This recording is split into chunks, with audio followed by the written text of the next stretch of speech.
Bonjour et bienvenue sur ma chaîne YouTube. Alors sur cette chaîne, on parle des villes, on parle des métiers de la ville, on parle des faits urbains et de tout ce qui concerne la ville de manière générale et des villes africaines en particulier. Si tu es nouveau et que ceci t'intéresse, ces thématiques t'intéressent, abonne-toi et active la cloche de notification pour ne rater aucune de nos vidéos chaque semaine. Pour les nouveaux, je suis Comfort Bingi, technicien supérieur en gestion urbaine.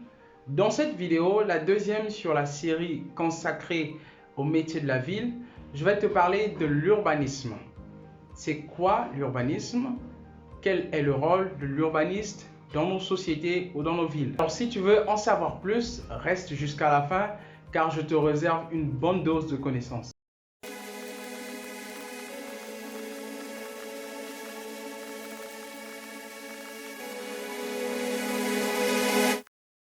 Bienvenue et merci de me suivre.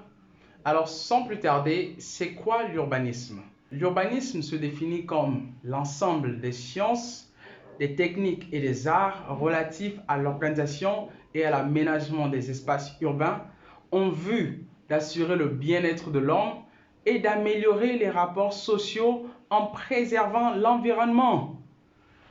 Je prends un coup d'air. Vous êtes d'accord avec moi que c'est difficile? Les langues, tellement de notions dans cette définition où ça devient difficile de comprendre ce que cet acteur fait concrètement. Mais rassurez-vous, pour faire simple, l'urbanisme, ou plutôt l'urbaniste, c'est le spécialiste de la ville.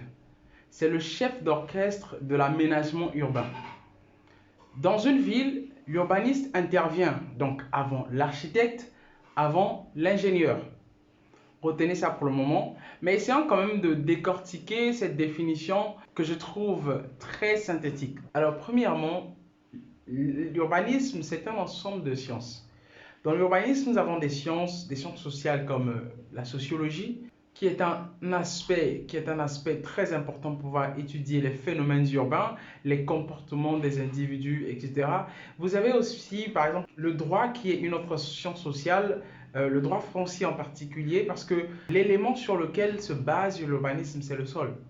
Toute construction, toute infrastructure, tout ce qui peut être aménagé, c'est sur le sol que ça se fait. C'est ainsi que ces notions sont impérativement nécessaires pour l'urbaniste ou pour l'urbanisme. Deuxièmement, c'est l'ensemble des techniques et des arts relatifs à l'organisation et à l'aménagement des espaces urbains.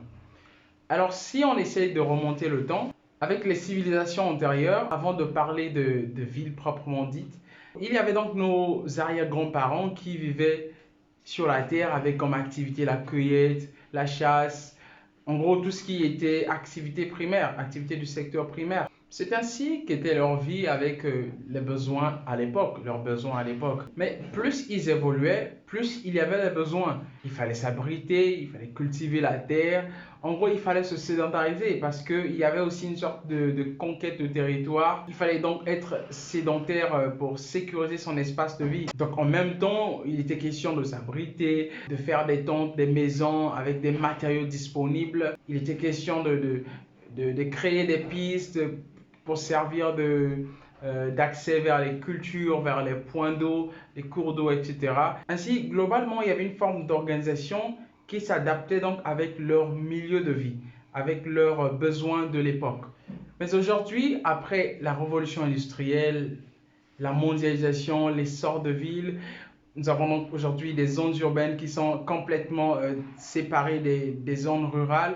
On aboutit à ce qu'on appelle aménagement urbain, l'organisation et l'aménagement des espaces urbains. Donc, l'urbaniste met en place, par le moyen de la planification, des techniques, des outils pour organiser l'espace urbain en vue d'assurer le bien-être de l'homme.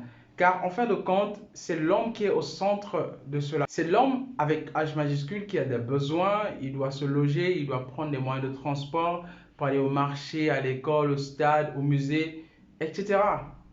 C'est grâce à l'urbanisme qu'on ne devrait pas se retrouver aujourd'hui dans nos villes, dans un même espace entre une école et une église, par exemple, entre une usine et des zones résidentielles.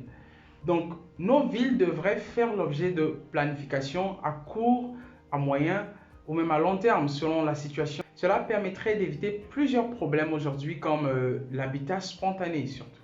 Dans le domaine de l'urbanisme en Afrique, il y a des bons comme des mauvais élèves.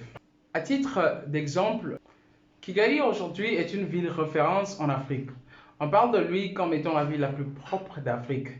Mais il y a 10-20 ans en arrière, elle n'était pas aussi prometteuse sur le plan urbanistique bien sûr, comme elle est aujourd'hui. En effet, entre 1995 et 2008, tout juste après le génocide, aucun master plan n'était rentré en vigueur. C'est-à-dire aucun document qui pouvait définir les grandes orientations du développement de la ville. Pendant cette période, la croissance urbaine n'était donc pas encadrée et les quartiers spontanés se sont multipliés. Les quartiers spontanés, comme on appelle communément les bidonvilles, les quartiers où il n'y a pas l'eau, où l'assainissement n'est pas garanti, où on construit sur des zones humides sans études préalables, pas d'électricité, beaucoup de conséquences. Ces quartiers constituent encore 70% de la ville de Kigali. Donc c'est la situation dans laquelle la ville de Kigali était plongée entre 1995 et 2008. On avait donc une ville dominée par l'informel. Cependant, en 2008, les choses ont pris une autre tournure. En 2008, la ville s'accorda donc pour la première fois sur un plan directeur urbain, ce qu'on appelle donc le Kigali Conceptual Master Plan, rédigé par un cabinet, par une équipe américaine d'architectes, Oz Architects. Et donc ce plan directeur détaille le planning urbain au niveau de la ville et fournit également les plans plus détaillés au niveau de chaque district, en définissant notamment les hauteurs des bâtiments, les zones fonctionnelles, commerciales, résidentielles ou loisirs. Chaque projet basé sur 3 mots d'ordre que sont écologie, équité et économie. C'est ce qui donne donc le regard que nous avons, que l'Afrique a sur Kigali aujourd'hui. On retrouve donc une ville assainie avec des voies asphaltées et des bâtiments qui sortent de terre. Mais rassurez-vous, l'apparence actuelle n'est que la réalisation de la première phase du projet. Sinon, en réalité... Voici à quoi devrait ressembler Kigali d'ici 2050, selon le plan de la mairie de la ville. Des centres commerciaux, des hôtels, mais aussi plus de 4500 logements. Objectif, anticiper la croissance démographique. La ville compte aujourd'hui 1 300 000 habitants. D'ici à 2040, ce chiffre va tripler. Grâce à ce plan directeur, chaque habitant peut déjà se faire une idée de comment sera son quartier d'ici 20 ans.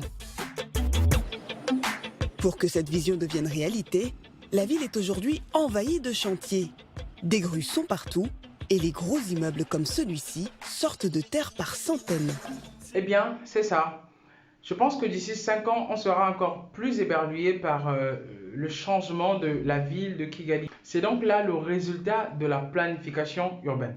Cependant, en fonction des situations, l'urbaniste peut être amené à agir d'une certaine façon.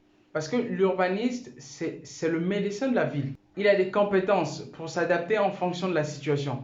Il peut vous aider à guérir, il peut vous prévenir, il peut aussi atténuer et faire en sorte que la vulnérabilité soit moins grave.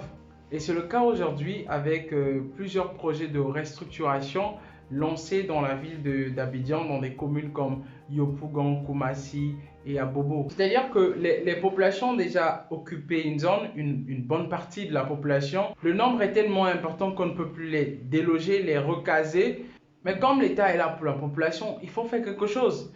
On fait donc appel aux urbanistes, aux ingénieurs, aux architectes pour voir et constater la situation en créant des écoles, des infrastructures de voirie pour permettre l'accès, peut-être pour désenclaver la zone, implanter un centre de santé, etc.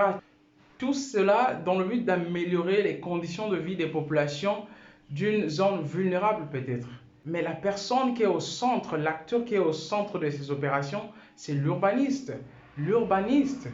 Donc quand vous êtes dans un pays ou dans une ville où on ne connaît pas ce que c'est un urbaniste, ça craint. Ça craint vraiment. Il est très probable de se retrouver sur des voies sans issue, des impasses, n'est-ce pas? Il y a tellement de choses à dire sur ce métier, tellement d'aspects à souligner, mais je pense que l'essentiel ici, c'est de vous permettre d'avoir une idée globale du métier et de sortir de l'ignorance. Alors, c'est ce que j'avais à vous dire sur ce métier donc, de gestion d'urbanisme. Merci d'avoir suivi. J'espère que vous avez aimé. Si c'est le cas, activez la cloche de notification, abonnez-vous pour ne rater aucune des vidéos. Rendez-vous donc la semaine prochaine pour finir avec cette série avec le métier de gestion urbaine. Quant à moi, je vous dis à bientôt. Stay blessed, and stay blessed.